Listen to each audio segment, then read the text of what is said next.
If you are like the rest of us, you definitely have dreams. So I want to ask you, what are your dreams and what are your goals? Are you just wishing and hoping, or are you putting in the work to build and achieve them?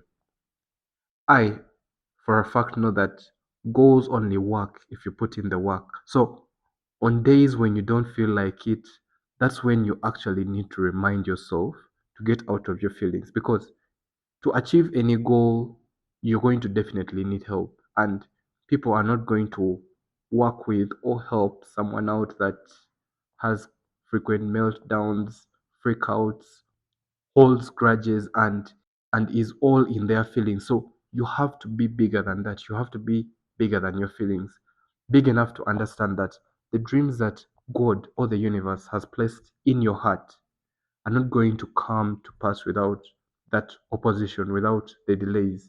And I know normal people would give up considering the stress that you are on, but you aren't them. You want it on another level, a higher level, a bigger level, and that's what I want to share with you today. How badly do you want what God has put in your heart, what the universe has in fact called you to do? You may have been overcome by challenges, you have let circumstances push you down, people talk you out of your dreams, or just simply do not have the strength to sustain the growth that you are on. But I want you to know that you need to be more determined than the opposition. Because if you give up every time things do not go your way, then you didn't want it bad enough. You have to be willing to do what other people won't do, to do it when other people may not believe, when it looks impossible. Because one of the saddest things I know is to come to the end of your life and wonder what you could have become. The what ifs of regret, in other words, where you would have been, what you could have done, what you could have got, all those regrets. I'm here to tell you, you can start right now. The only question you need to ask yourself is, how badly do you want it?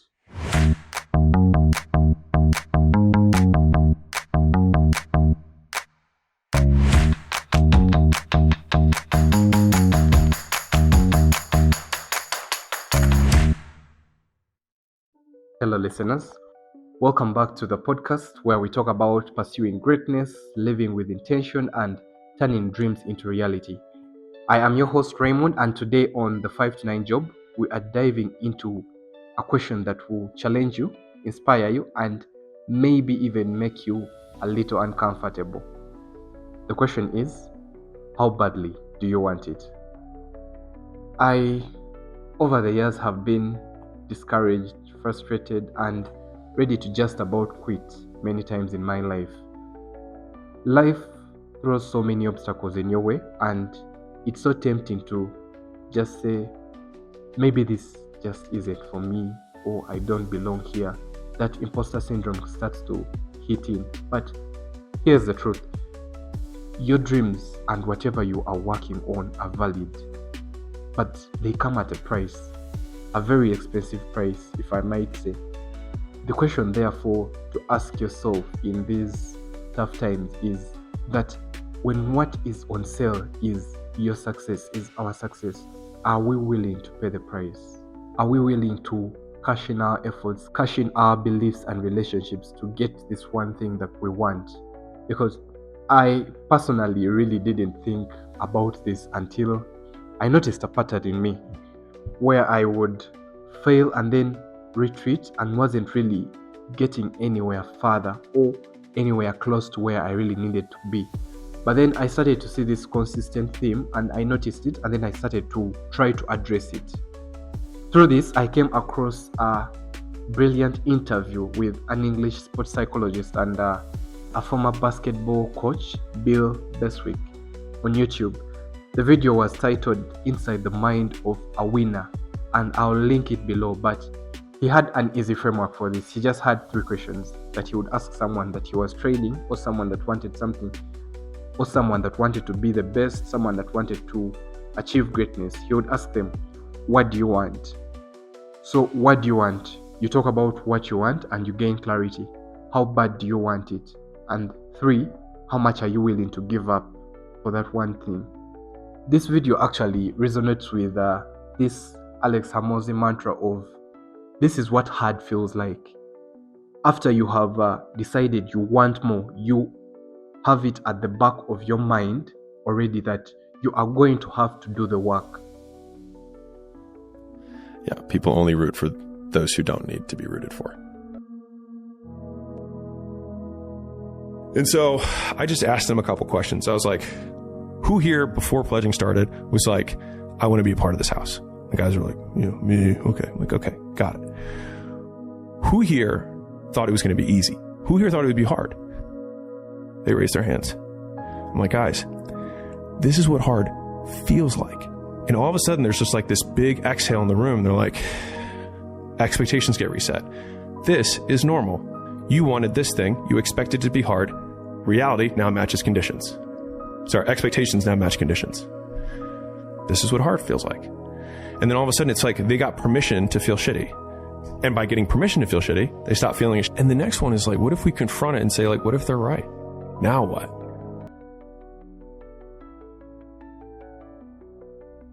You don't expect it to be easy. You actually go in knowing it's going to be hard. So when it is hard, it is actually what you expected. So instead of crying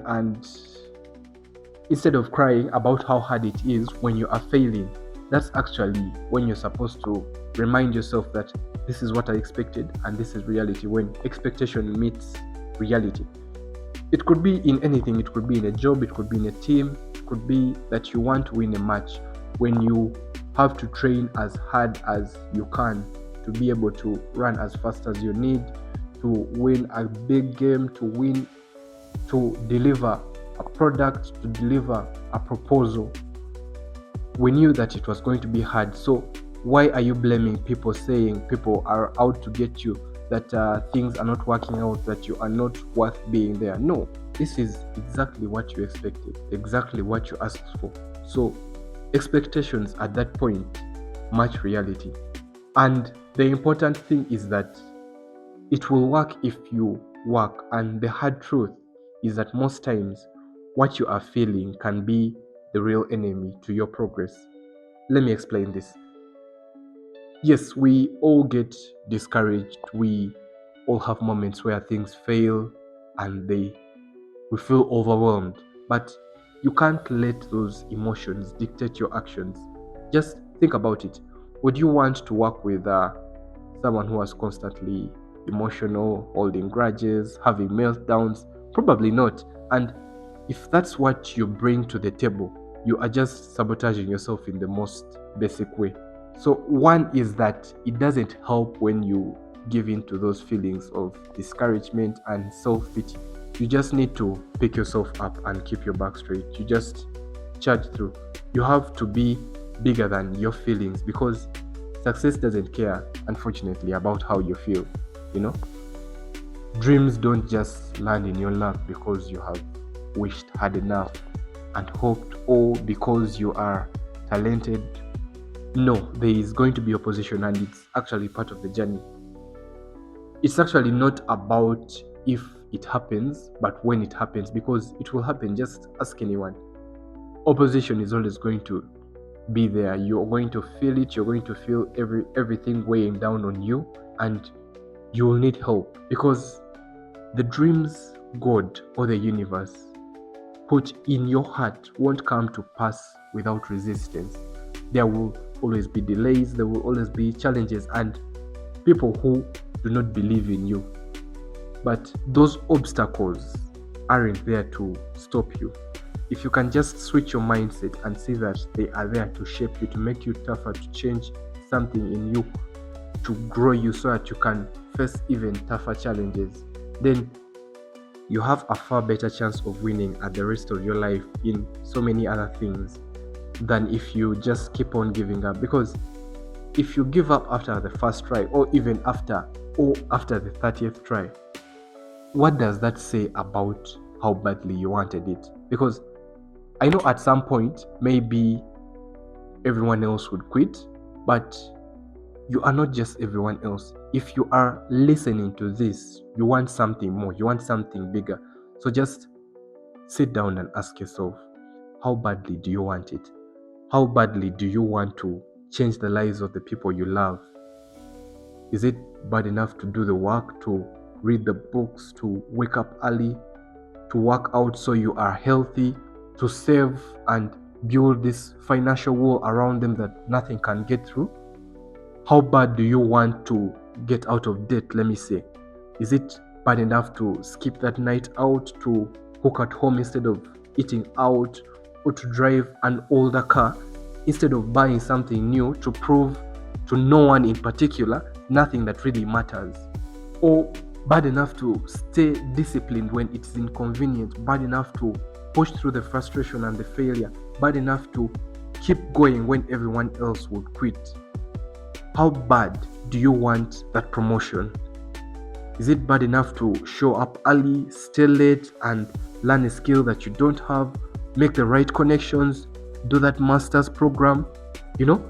How bad do you want also your relationship to work?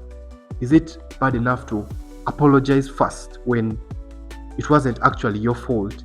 Enough to walk away from the wrong crowd for your partner? Enough to trust them first, to love them first, even when you might get hurt?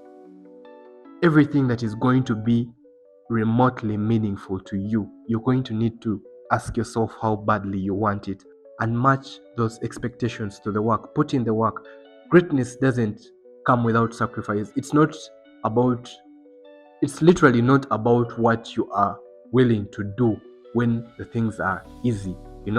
It's all about what you are willing to do when the things get hard. So don't get complacent. Escape that trap, because like I said at the beginning, one of the saddest things in life is looking back and wondering, what if? What if you would have left those toxic friends who kept dragging you down? What if you would have taken that leap of faith in your career? What if you had just pursued the dream instead of settling for mediocrity? This is not to scare you, and in fact, I want to tell you that you don't have to wonder about all that.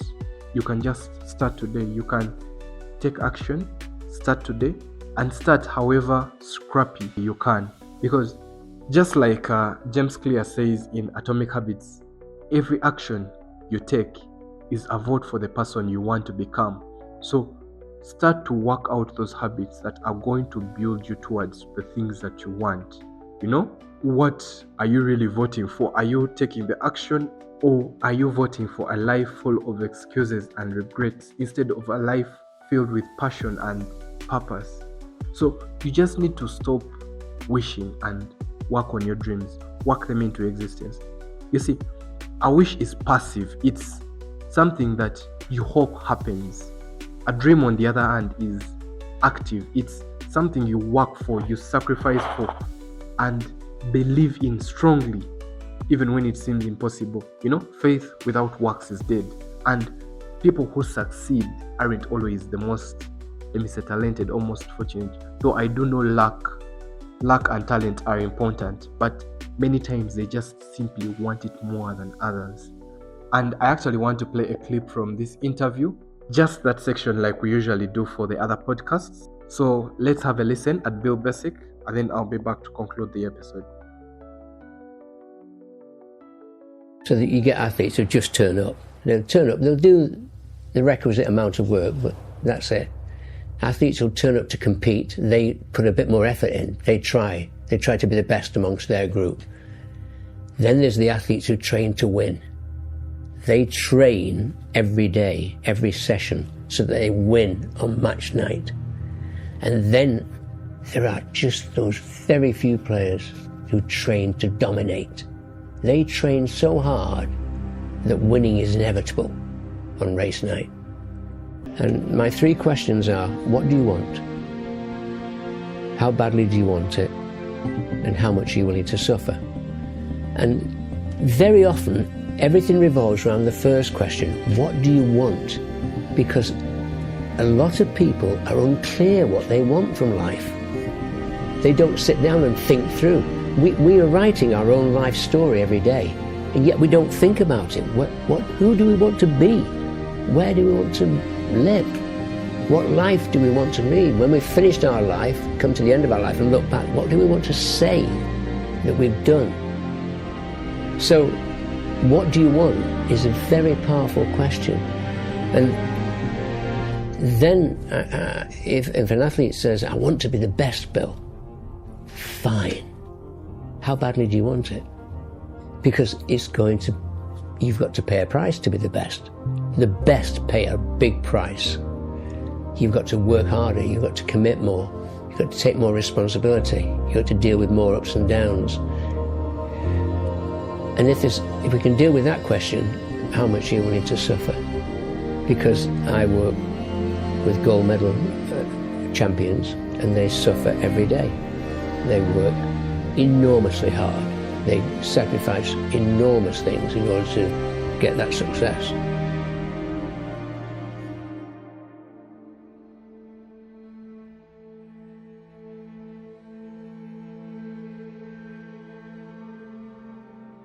I wake up every morning and don't let the old man in.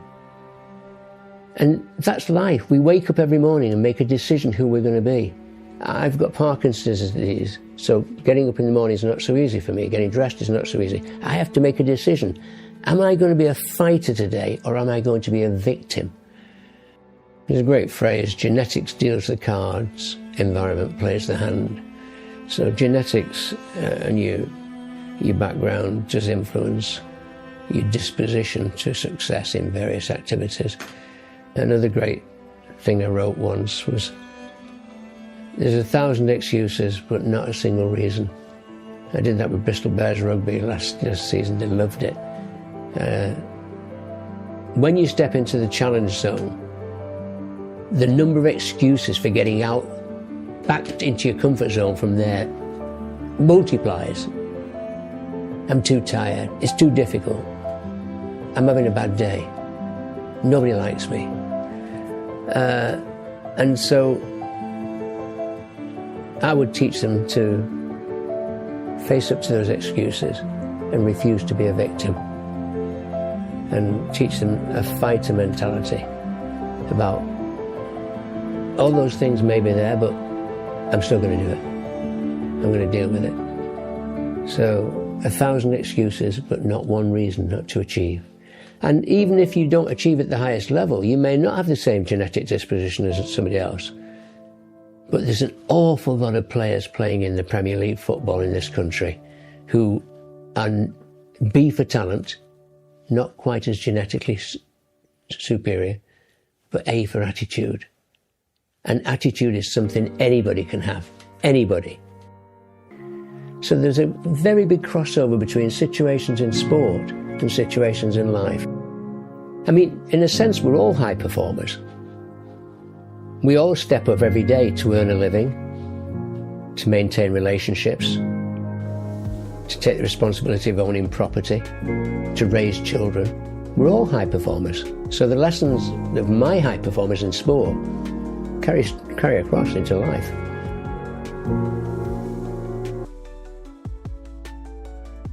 So, one last time, how badly do you want it?